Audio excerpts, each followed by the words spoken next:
ചായ അവിടെ ഇരിക്കട്ടെ. ചായ അവിടെ ഇരിക്കട്ടെ. പിന്നെ ഞാൻ പറഞ്ഞില്ലയോ എനിക്ക് പിന്നെ നമ്മുടെ പെണ്ണുണ്ടല്ലോ മറ്റേ ഗിരിജ അവക്ക് മുറുക്കാൻ വാങ്ങിക്കുന്ന കാര്യം എനിക്ക് പെട്ടെന്ന് എവിടെയെങ്കിലും പോയേ പറ്റുള്ളൂ.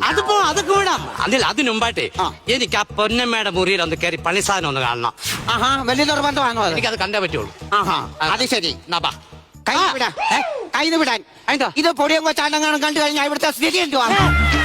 അതുകൊണ്ടാണ് പറഞ്ഞത്. വീട്ടിൽ കയറി വന്നിട്ട് തോന്നി മാത്രം എന്നെ ആ മുറി ഒന്ന് കാണിച്ചാ മതി. മുറി ഒന്ന് കാണിക്കണോ? ഇങ്ങി വാ. അത് ശരി. മുറി ഞാൻ കാണിക്കാം. ഇങ്ങോട്ട് വന്നാട്ടെ.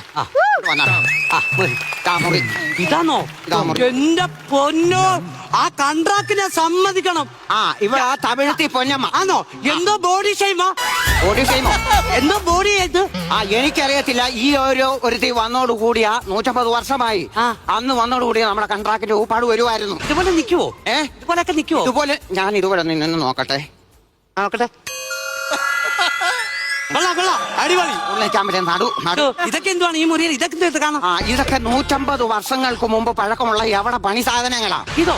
അതായത് ഡാൻസ് കളിക്കില്ലയോ? ഇവള് നന്നായിട്ട് ഡാൻസ് കളിക്കുന്നല്ല. ഇവനാ ഒരു മൈക്കാട് പണിക്കാരൻ വന്നില്ലേ, അവന്റെ കൂടെ പോയി മുഴക്കോല് വെച്ചാ തല്ലിക്കൊന്നത്. ഇവിടെ പണി സാധനങ്ങളാ. ഇത് മുഴക്കോല്, ഇത് പിന്നെ ടേപ്പ്, ചുറ്റിക, പിന്നെ ഒരെണ്ണം ഉണ്ടല്ലോ തൂക്കട്ടെ. എന്തിയെ തൂക്കട്ട? ഇതാണോ? ഈ തൂക്കട്ട പൊന്നമ്മയുടെ തൂക്കട്ടെ. ഇത് എവിടുന്ന് കിട്ടി? ഇത് 150 വർഷം പഴക്കോ?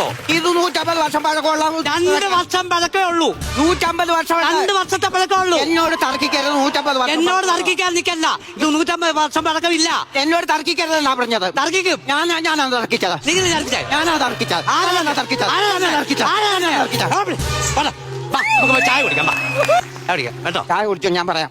ഞാൻ പോയി ഓക്കെ ഗിരിജയ്ക്ക് മുറുക്കാൻ വാങ്ങിച്ചു കൊടുത്തിട്ട് പോട്ടെ. ഈ കപ്പ ഞാൻ കൊണ്ടുപോവാ. ചായ കൊണ്ടുവരണോ? കൊണ്ടുവരണം. ചായ ഇട്ടോണ്ടേ ഇരുന്നു കേട്ടോ. ഞാൻ പോകും വരെ എനിക്ക് ചായ വീട്ടിൽ പൊടിയൊക്കെ ചേട്ടാ. കണ്ടു. ഒരു കാര്യം പറയട്ടെ. എന്തുവാ ചങ്ങതി ഏറ്റപ്പയായി അത് ആന്നു. നമ്മൾ നമ്മുടെ കൈ നിൽക്കുമെന്ന് തോന്നുന്നില്ല. അപ്പൊ ഞാൻ ഒരു കാര്യം പറയാം. ഇപ്പോഴേ ഗിരിജയ്ക്ക് പാക്കും പെറ്റും മേടിക്കാൻ പോണെന്നും പറഞ്ഞ് ബഹളം ഉണ്ടാക്കുന്നുണ്ട്. അപ്പൊ അതൊന്ന് വിലക്കണം, പോകണ്ടെന്നും പറഞ്ഞു. ആ മുഖപാപം ഒന്ന് നോക്കണം. എനിക്ക് ആ ചികിത്സയുടെ ഭാഗമായിട്ട് ചെയ്യാനുള്ളതാ. മനസ്സിലായി.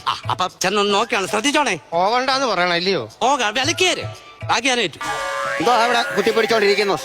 എവിടെ പോവാ? ഞാൻ ഗിരിജയ്ക്ക് പാക്കും പറ്റാൻ പാക്കാൻ പോവാ. ഇവിടെ ഇരിപ്പുണ്ടല്ലോ പാക്കും പറ്റും. പിന്നെ എന്തിനാ എന്നാലും ഞാൻ കൊണ്ടു അതെല്ലാം കരിഞ്ഞു തുടങ്ങിയത്. അത് വേണ്ട. ഇപ്പം പോകണ്ട. ഞാൻ കൊള്ളാം. ഇന്നലെ രാവിലെ കൂടി ഞാൻ പറഞ്ഞു ഇല്ലയോ ഇന്ന് ഞാൻ പോകും. ഇപ്പൊ എന്തോ ഒരു മനമാറ്റം, ഒരു സ്വരച്ചേർച്ചയില്ലായ്മ. പോകണ്ടെന്ന് പറഞ്ഞാ പോകണ്ട. ഞാൻ പോകും.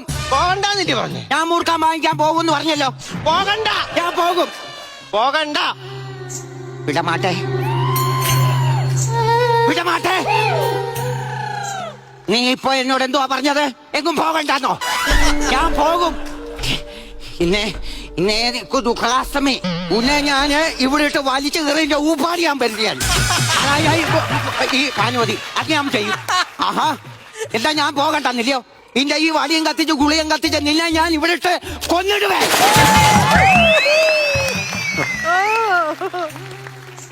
എന്തുവാ ഞാൻ കാണിച്ചത്? അല്ലെങ്കിൽ ഞാൻ ഇൻസ്റ്റാൾമെന്റ് ആയിട്ട് സ്മരിച്ച് വെച്ച സാധനം നിങ്ങളെ കാണിക്കുവോ? കഴിഞ്ഞ വട്ടം ഉഷാള് കൂടെ റേഷൻ കട പോണെന്ന് പറഞ്ഞപ്പോ നീ വേറൊരു കസര അടിച്ചു പൊടിച്ചവളാ. അതറിയാവോ? ചേട്ടാ ഞാൻ എന്തോ പറഞ്ഞു. എന്റെ ഭാനുമതി ഒന്നും പറഞ്ഞില്ല. എന്തോ ഒന്നും മിണ്ടാതെ നിൽക്കുന്നേ. അല്ല, നീ അഥവാ അങ്ങ് ചത്തുപോയാലേ നിന്റെ കർമ്മങ്ങൾ ചെയ്യാൻ വേണ്ടി നമുക്കൊരു തലമുറ വേണ്ടേ? ആ വായും തുറന്നേ.